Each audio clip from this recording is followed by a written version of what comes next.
Jangan lupa like, comment, and subscribe channel YouTube TVRI Bengkulu dan nyalakan lonceng notifikasinya.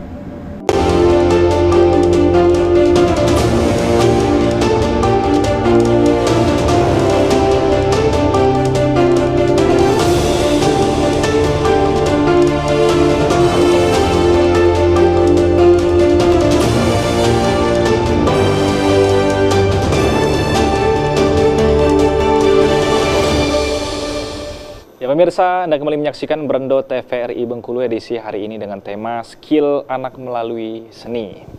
Kita lanjutkan pembahasan kita ada di segmen terakhir nih, segmen Pamungkas. Saya ingin ke Ibu Susanti dulu nih. Tadi kan sudah ngobrol dengan Pak Kepala Sekolah bahwa perlombaan ini jadi aspek yang sangat penting untuk menumbuhkan jiwa kompetitif di anak-anak. Nah, ini gimana Ibu meyakinkan ketika kan perlombaan ini kan nggak selalu kita menang, nggak selalu kita dapat juara. Nah, ini gimana Ibu menjelaskan dengan anak-anak mungkin ketika belum berkesempatan menjadi juara misalkan, latihannya sudah capek-capek segala macam, antusiasnya sudah sangat luar biasa, ternyata hasilnya tidak sesuai dengan ekspektasi. Nah itu Ibu gimana tuh Bu? Ya sebenarnya kalau mengenai perlombaan gitu, namanya jiwa kompetisi ya, kompetisi itu pasti ada menang, ada juga kalah seperti itu kan. Nah kalau kita menang ya kita berusaha untuk lebih lagi seperti itu, lebih bagus lagi. Kalau memang kita kalah, memang belum diberi kesempatan untuk menang, ya itu memang tugas kita sebagai guru meyakinkan anak bagaimana supaya mereka itu nggak down gitu, nggak turun, nggak sedih seperti itu.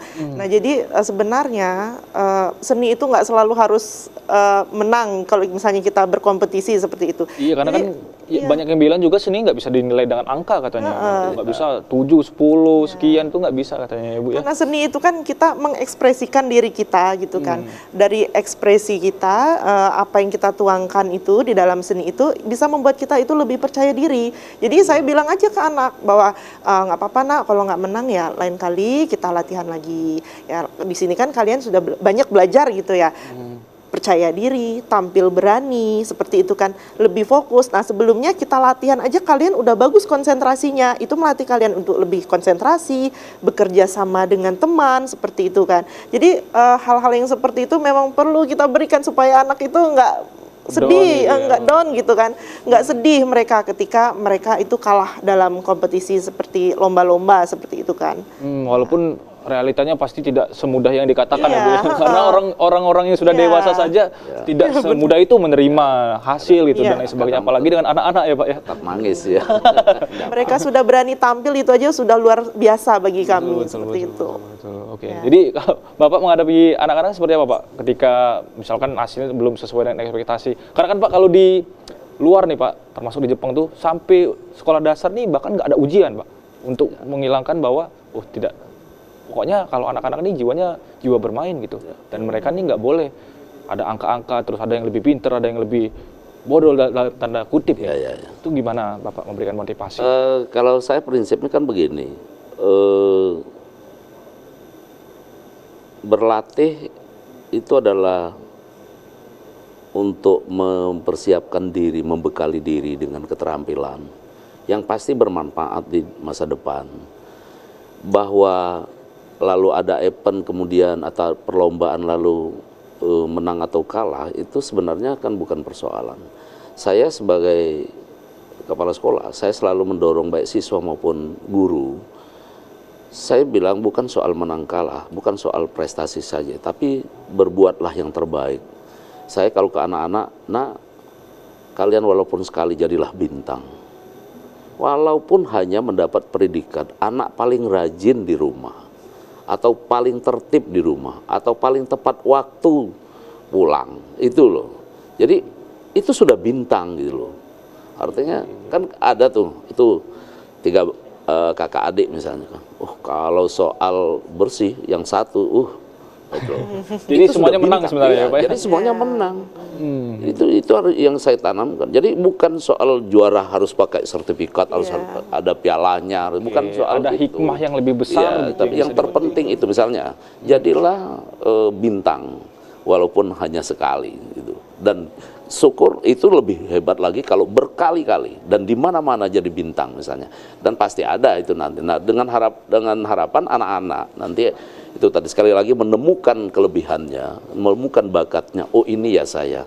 Kemudian saya ini, saya contohnya udah berapa kali juara di sini, juara ini. Tapi itu saya udah berusaha, tapi masih belum juga ya. Berarti saya ini yang paling saya tekuni. Nah, sehingga memang beragam potensi itu semuanya tereksplorasi bagi anak-anak sehingga menjadi bekal dia ke depan gitu kan, untuk meraih keterampilannya, pengetahuannya, dan yang terpenting adalah sikapnya. Itu yang sering disebut dengan karakter. Jadi seseorang itu akan lebih kuat itu terbentuk karakternya melalui berbagai kegiatan itu. Oke Pak, pada rasa kita sudah hampir 1 jam nih ngobrol-ngobrol terkait dengan tema kita hari ini. Terakhir mungkin bisa pesan pada seluruh masyarakat, khususnya para anak didik nih, khususnya ada di sekolah dasar Pak, singkat saja pada seluruh pemirsa yang ada di rumah.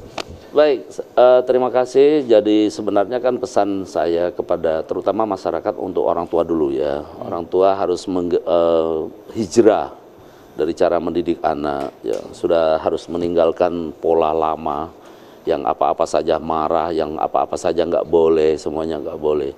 Bukan juga dibebaskan sebebas-bebasnya. Karena itu maka hubungan antara sekolah dengan orang tua itu harus benar-benar terjalin mesra. Jangan saling menyakiti, saling menyalahkan.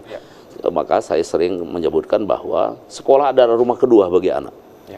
Ya, sekolah dan rumah kedua bagi anak. Maka guru, pihak sekolah dan orang tua harus menyiapkan rumah keduanya ini layaknya rumah yang baik, yang bisa membentuk mereka, menyiapkan masa depannya menjadi orang yang berkarakter, yang punya berbagai kemampuan. Itu. Karena melalui sekolah inilah akan terbentuk generasi-generasi penerus bangsa ke depan. Sekali lagi terima kasih sudah hadir di studio TVRI Bengkulu, dan semoga tentunya kita berharap ke depan para anak muda, generasi penerus bangsa ini akan terbentuk melalui sekolah, khususnya skill seninya juga dibentuk melalui sekolah. Akhirnya saya Poso Siregar mewakili seluruh kerabat kerja yang bertugas pamit undur diri. Terima kasih atas perhatian Anda.